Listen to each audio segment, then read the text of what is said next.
Hello everyone, simple blog with Piu চ্যানেলের নতুন একটা ভিডিওতে তোমাদের অনেক অনেক ওয়েলকাম জানাই। আশা করছি তোমরা সবাই খুব ভালো আছো, আমিও বেশ ভালো আছি। তো আজকে একটা পান্তুয়ার রেসিপি নিয়ে আমি চলে এসেছি। আমি রান্না করবো আর সেটাতে সমস্যা থাকবে না সেটা তো হতে পারে না, কিছু একটা প্রবলেম তো থাকবেই। তো এখানে দেখতে পেলে প্রথমে রাঙা আলুটাকে সিদ্ধ করে ভালো করে মাখিয়ে নিয়েছি, দেন তারপরে ময়দা নিয়েছি, ময়দার সাথে দিয়েছি বেকিং সোডা, নুন, আর তার সাথে দিয়েছি গুঁড়ো দুধ। সেটা দিয়ে ভালো করে রাঙা আলুটাকে মাখিয়ে নিচ্ছি।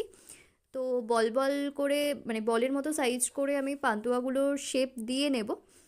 আর লাস্ট পর্যন্ত দেখতে থাকো যে কি হয় অ্যাকচুয়ালি পান্তুয়াটা আমি বানাতে পারি কি না আদেও। তো এখানে ভালো করে আমি মেখে নিচ্ছি ময়দাটাকে, দেন তারপরে বলের মতো করে নিয়েছি। মেনলি মা মাখছে, আমি ক্যামেরাটা করছিলাম বলে আমি করতে পারিনি। তো এখানে দেখো সুন্দর করে ছোট ছোট করে বলের মতো শেপ দিয়ে পান্তুয়াটা তৈরি করে নিচ্ছি। আর ওইদিকে তেলটা গরম করতে বসিয়ে দিয়েছি। তেলটা গরম হয়ে গেলে তারপর একে একে পান্তুয়াগুলোকে ছাড়বো, আর খুব বেশি ভাজবো না, হালকা লাল লাল করে একটু ভেজে নিলে রঙটা হয়ে আসলেই তারপরেই নামিয়ে নেব।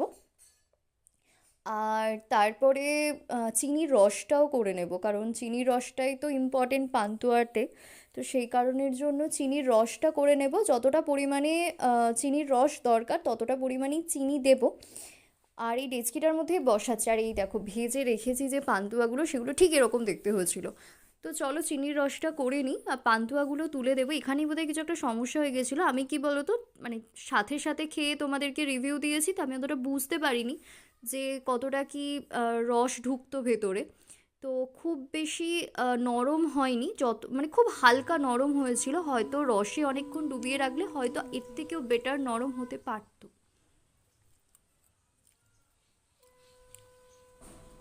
অ্যাকচুয়ালি স্বাদটা তো ঠিকঠাকই রয়েছে, আর একটু বোধহয় রসে ডোবানো থাকলে বোধহয় আর কিছুক্ষণ বোধহয় বেটার হতো, আরও ভালো হতো।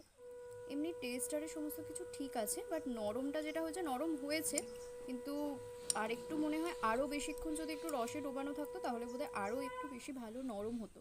এমনি টেস্ট আর সমস্ত কিছু ঠিক রয়েছে।